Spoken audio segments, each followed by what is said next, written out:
The U.S. bombing Russia, and a new state of matter discovered. It's 5 in 10 from Skywatch TV. 5 things you need to know in about 10 minutes for Thursday, March 6th, 2025. I'm Derek Gilbert. Item number 5 today, Ukraine. FBI Director John Ratcliffe confirming what was reported to Financial Times by a couple of sources, that President Trump has paused intelligence sharing with Ukraine. Ratcliffe talking to Maria Bartiromo on Fox Business. But it's important to understand what exactly is meant by intelligence sharing. That phrase is being used to avoid describing exactly what's been happening. What President Trump actually did is not just pause intelligence sharing. What he's done is pause the drone and missile targeting system being used by the CIA and its partners in Ukraine.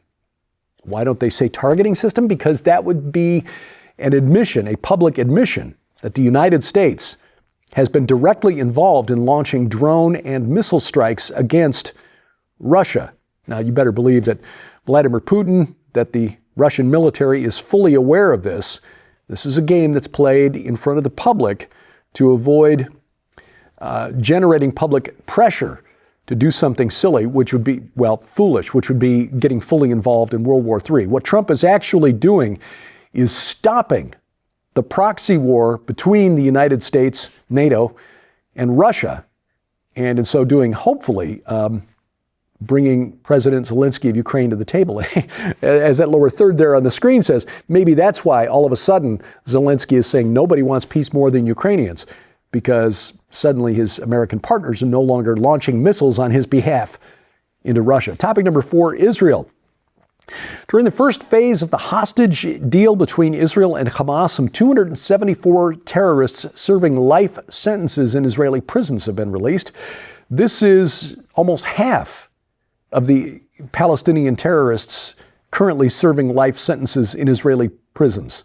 This is according to Arab sources speaking to the Israeli news outlet Kan News, K-A-N.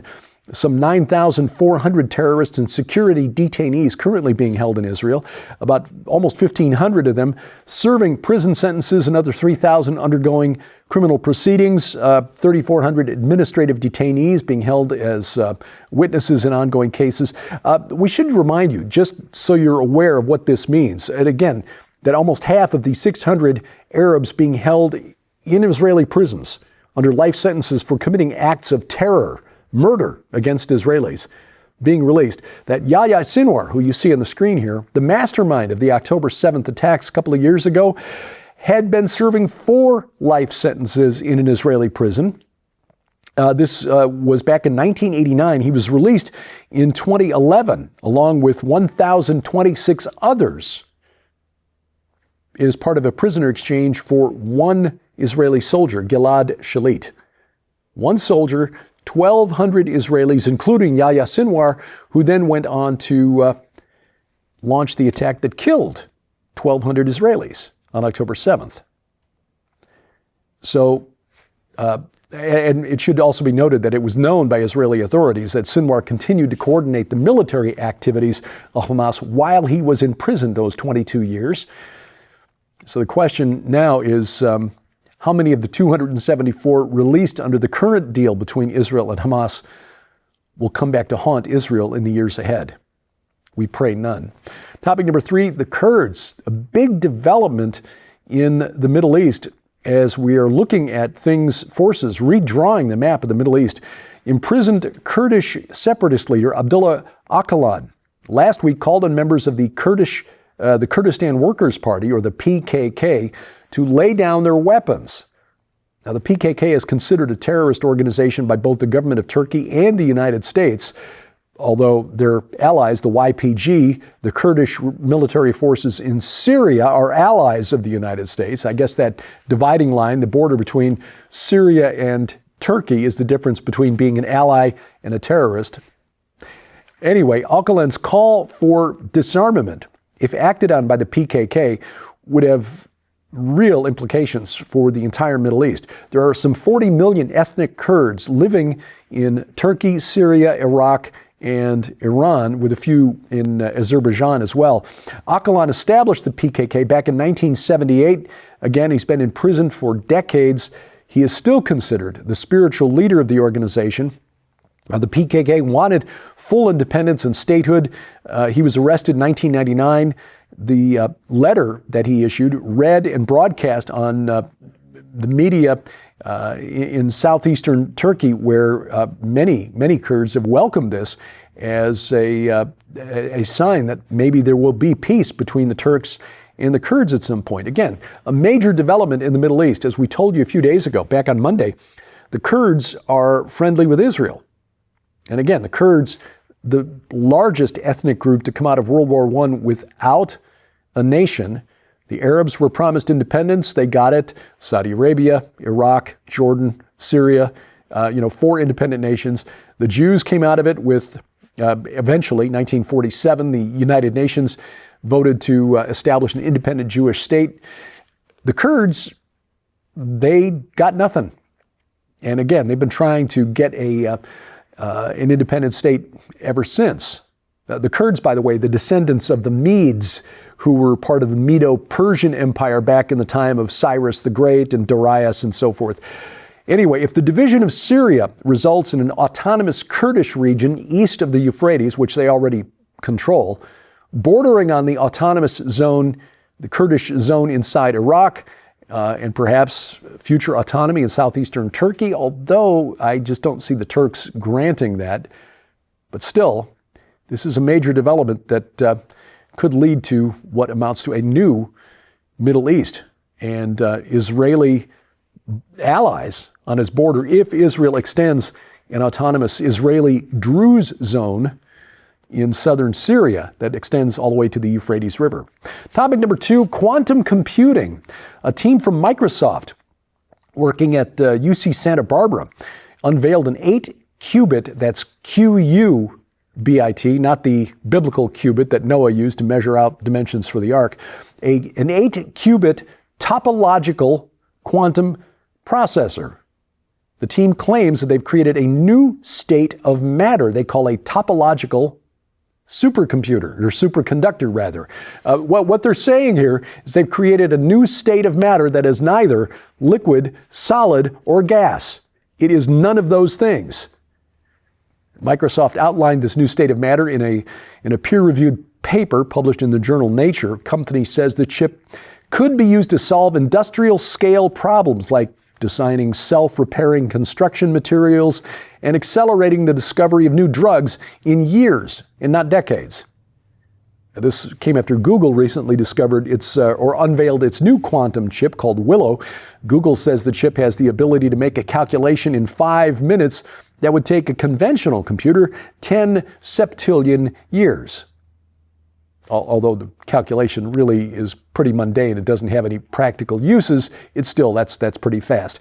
Intel and IBM also racing to develop their own quantum computers. Chinese government is dedicated more than $15 billion in its own drive to create a quantum computer. In short, we are racing toward a computer chip that will make the singularity plausible, if not possible, and also the creation of autonomous artificial superintelligence, even though such things are admittedly, by the people working on them, existential threats to humanity. As Elon Musk said, summoning the demon. We think we can control it, like the guy who draws the circle on the floor and and thinks he's going to, doesn't usually work out. But if we don't do it, the Chinese will get there first. So this is what we're working towards. Just remember, when you see these things, look up, because redemption draws near. Coming up, we've been told that the phrase, "go back to Africa," is racist. Apparently not. I will explain next on 5 in 10.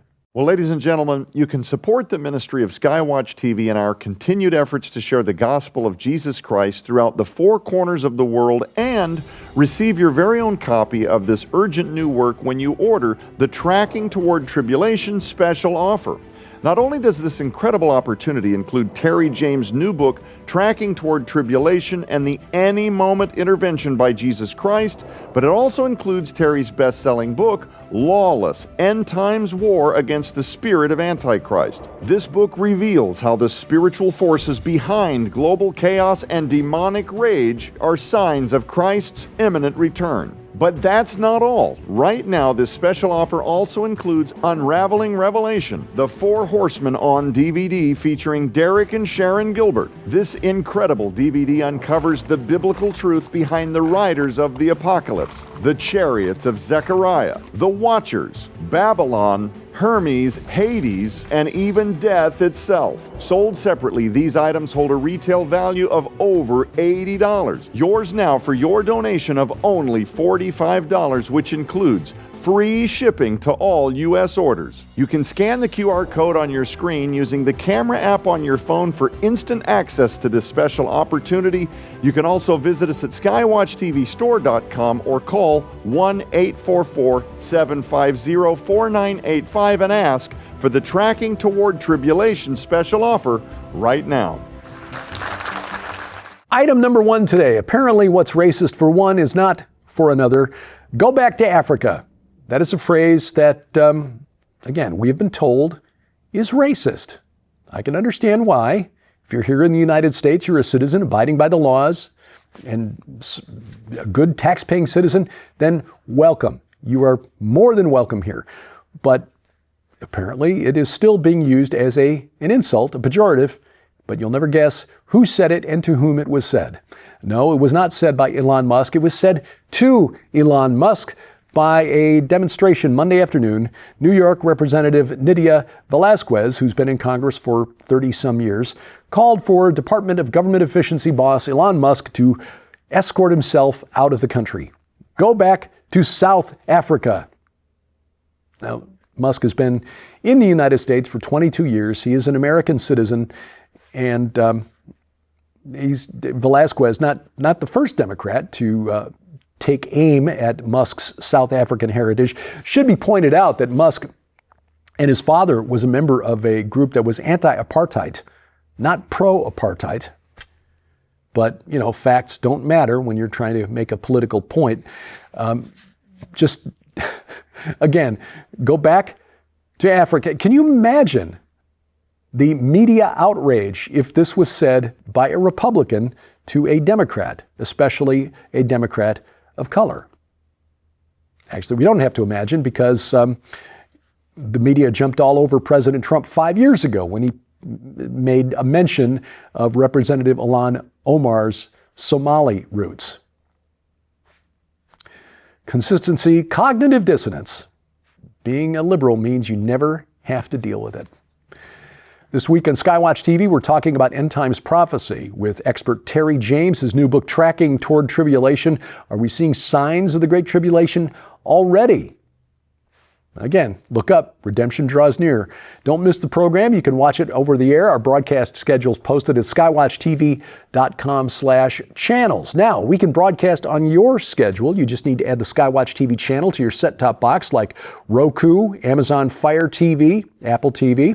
You can also watch it over the internet, youtube.com/@Skywatch Television. Subscribe, share, click the bell for notifications, hit that like button, or rumble.com/Skywatch TV. You can also bring the program right into your smartphone or tablet. Carry it with you wherever you are. We've got apps that are free, by the way, for iOS, Android, Amazon Kindle Fire phones and tablets. Links to their app stores at our website, skywatchtv.com/app. 5 in 10 online. You can follow us on YouTube at 5 in 10. Subscribe, share, click the bell for notifications, hit that like button, and also on X. We post links to stories there we think are important. You'll find us there at 5_in_10. And thank you for watching as we keep watch. I'm Derek Gilbert. This is 5 in 10 from Skywatch TV.